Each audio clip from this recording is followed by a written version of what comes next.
Detroit at New Orleans, which I'm excited for. And one thing I'm excited for is that I won't have to watch Ndamukong play on Sunday. Or I probably won't. If you watch the Thanksgiving He was just game, trying to get up. He was just trying to get up. Come on. Oh, yeah, according to Ndamukong. Did anybody buy that? No. I mean, except for him. Anybody. He bought I it. don't think he bought it. Did you see him taking his head and just slamming it into the turf before he even kicked him? I'm pretty sure Ndamukong thinks that he was just trying to get up. I mean, he seemed very genuine. But if he had shown just a little bit of remorse and said sorry or something like that, I'm sure it would have only been a one game. Yeah, I mean, hopefully you'll know what we're talking about. But in the Thanksgiving game last week against the Packers at home, I think it was in the third quarter, the Lions had held the Packers in the red zone on a third down. It's about to be fourth down. The Packers were going to be forced to kick a field goal. It's still a pretty close game at that point. And Ndamukong and one of the Packers linemen get kind of tangled up on the ground. Suh gets on top of him, he grabs his face mask, slams his head into the ground 3 times, gets up and just stomps on the offensive lineman's arm. Immediately, flags come in. He's thrown out of the game. In the interviews after the game, tries to say that it was an accident. The biggest thing in that interview that I don't think even really made the rounds was that he came out and he said, "I'd like to apologize to my friend's family and fans for me giving the refs having the opportunity to throw me out of a game." And that was his apology.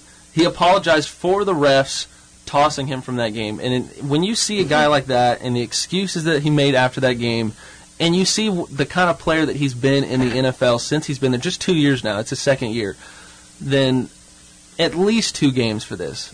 I mean, it's absolutely insane. We saw Albert Hainsworth do a similar thing to Andre Gerard 5 years ago or so. Andre Gerard's helmet came off and Hainsworth stomped on his head and got, I think, a 5-game. I was about to say, that's a little bit worse. It is worse. It shouldn't be close to that because, I mean, it's on the guy's head. But I'm okay with 2 games. He appealed it yesterday. They should get word today on if it will be one game or not. Yeah, lowered to 1 game. I hope it isn't because he's not getting the message. His new nickname is Ndamukong, isn't it? No. I haven't heard that yet. I heard that on ESPN the other day. I was waiting for one of y'all to say it, but I guess not. I hadn't heard that.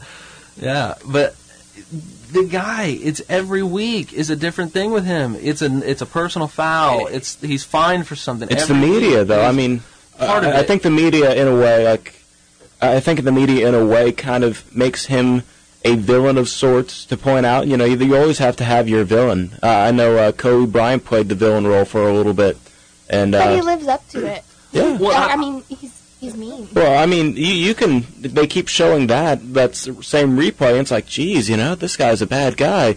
But I imagine that's only one play out of, 300 of the season.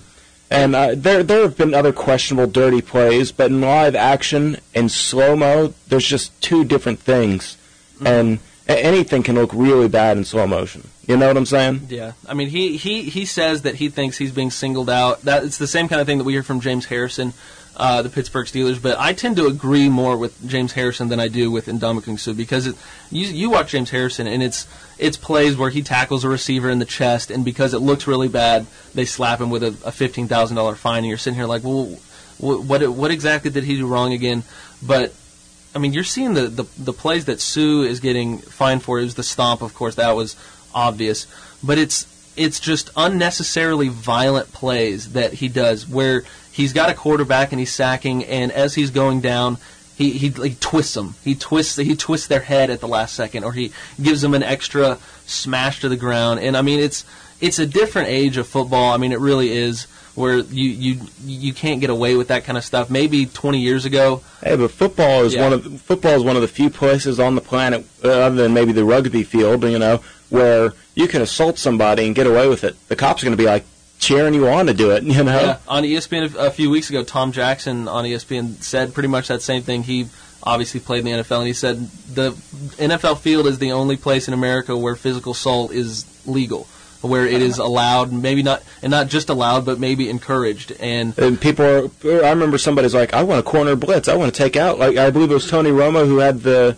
ribs injury at the problem? Yeah, with D'Angelo Hall. Yes, he said, hey, give me corner blitzes. I want to have a crack at Romo. Yeah. You can't do that in the middle of the street. You see Romo walking around. This isn't a... Mm-hmm. And I had no problems with that, but it gets to a point where you cross a line, and that's what Sue is getting to, and players are starting to realize it too. They could kind of defend him before, and you could maybe say he's not a dirty player.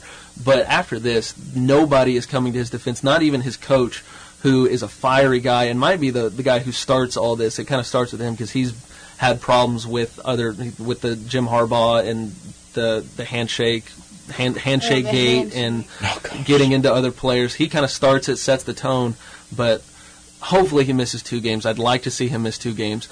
But we're going to talk a lot about NBA. We've got a lot more to talk about. We're going to take another break and have the last few minutes here in Bobcat Radio. Be back in just a minute.